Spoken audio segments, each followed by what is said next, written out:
The marathon BS, wholesaling versus rental income. Let's get it on. Stay tuned.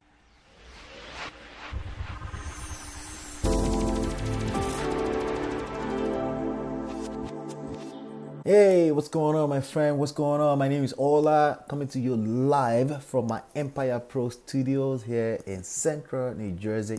But anyway, I have a question that I want to answer today. It has everything to do with your business, whether you're wholesaling houses, you're in marketing of any type, or you need to market, you need general leads, any of those things, right? This is very important concept that I want to share with you. So you don't have to be in real estate to really benefit from this. So I'm going to touch on that. Now I have a quote. I have a quote in my book. My book is Empire Lifestyle Secret. You get to download it for free at myempirepro.com or with the link that you see that accompanies these videos on the description area.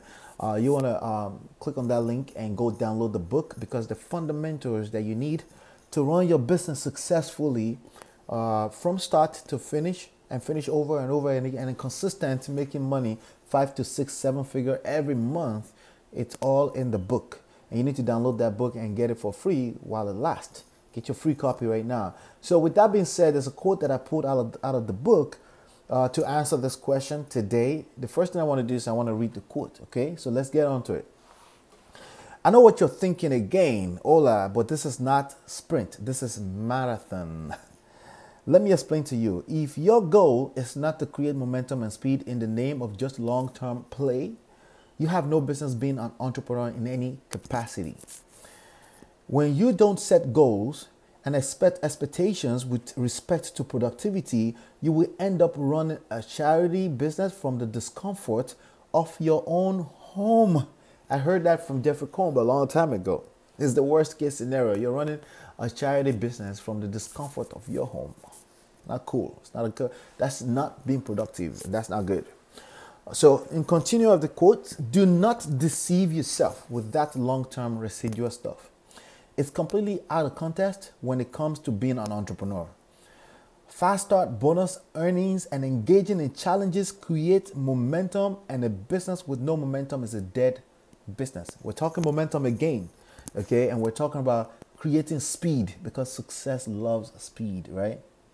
Yeah, success loves speed. It's a fact, okay? If you're too slow or you're mediocre in the way you move and things like that, you know, I mean, the devil's going to catch up and just give you unnecessary work to do, or pretty much the whole business will just go dead without notice to you. You ever know anybody that have a business that they're running and the business already went dead and there's no notice? They just like, oh yeah, I'm in business. They always, every time you say, oh yeah, I'm in business, they pull out the business card. Every other 3 months, somebody remembers, but they don't even remember they're in business.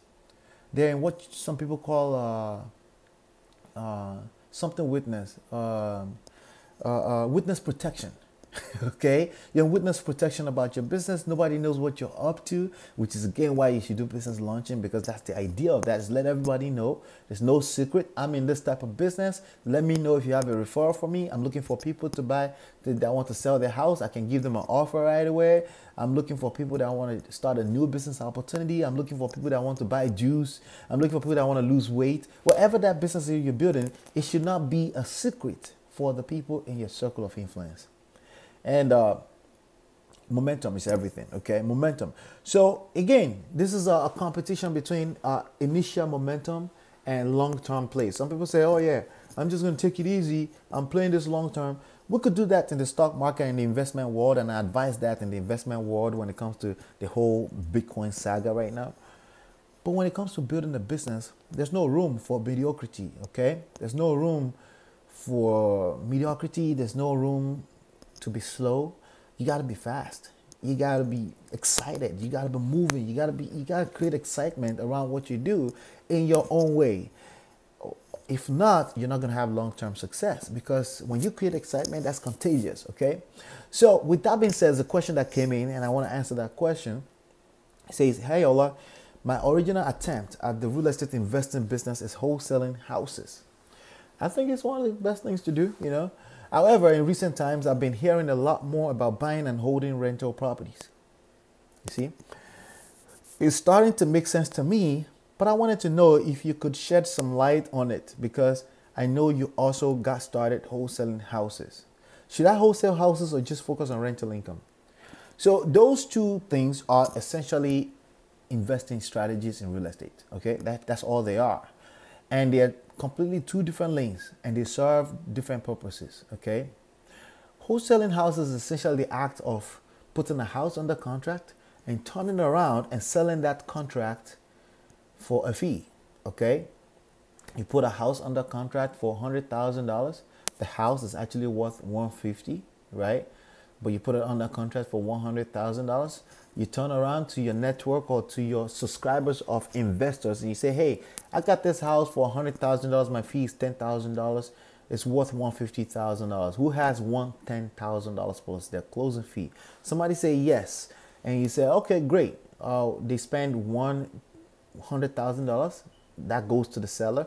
$10,000 to buy the contract from you. $5,000 for closing. That's $115,000. And now they purchased a $150,000 house for $115,000, and you just made 10 grand. That's wholesaling. Okay, it's a great way to create cash now, like to make money right now, to make lump sums of money, because you can make anywhere from you can make up to $250,000 from a wholesale deal if there's enough room in that deal, right?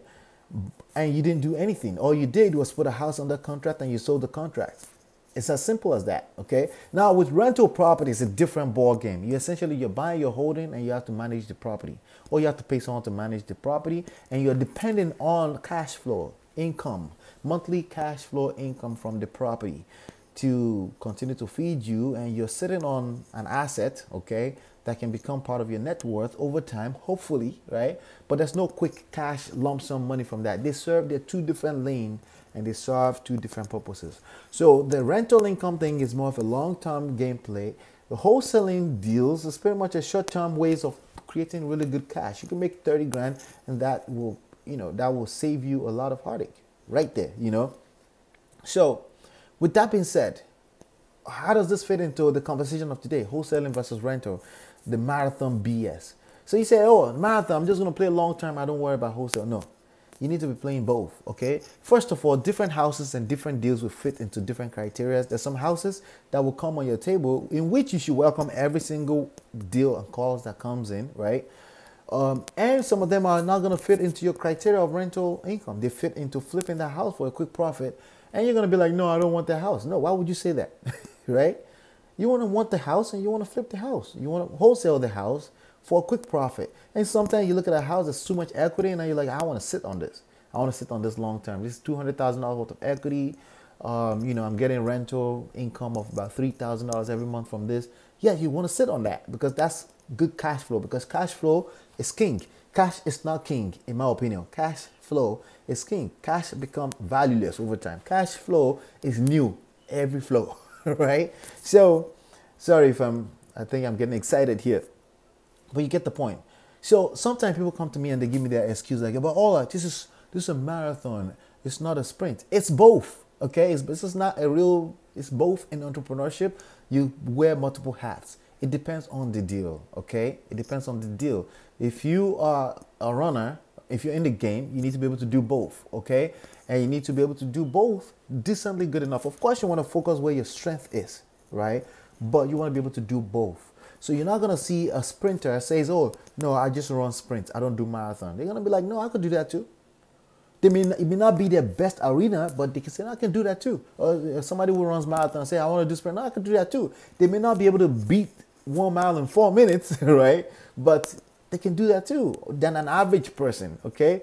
And essentially, when you're in this business, you want to have an array of different products, services, solutions that you offer. And even if you can't do it, you refer to people that can do it for a little fee. It's all cash flow in your pocket. You need multiple channels. The really point of this whole thing right here is multiple streams of income. And you need multiple channels of income coming in as much as you can have at any point in time, because you never know that 1 cent difference can make the difference between you being in business in the next recession or not. That 1 cent can make all the difference. So you don't want to be like, oh no, I don't do that, I do this.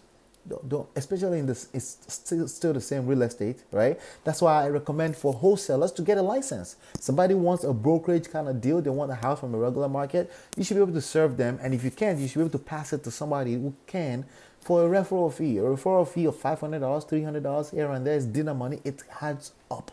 You need all that money coming in. You need all of that money coming in. So that's why I said that don't come to me with all that marathon BS. There's no such thing as just one size fits all. If that's your game, you focus on that, but you should still be able to welcome leads and prospect and be able to serve them personally or by referring them to people in your circle for a little fee. You need all the money coming in. And that's the whole point of this video. Again, if you want to learn the fundamentals of running a successful business, you need to go download Empire Lifestyle Secrets at myempirepro.com. I want you to give me a share. Share this video with everyone on your social media, on your Facebook. Share with everybody. They will benefit from this stuff. I will really appreciate that as well. Click like, give me a thumbs up. Comment below questions, contributions you may have about this topic or any topic as related to marketing in general and business. I will be glad to answer your questions. And hopefully you've been enlightened and educated. And I will see you on the next one. And peace.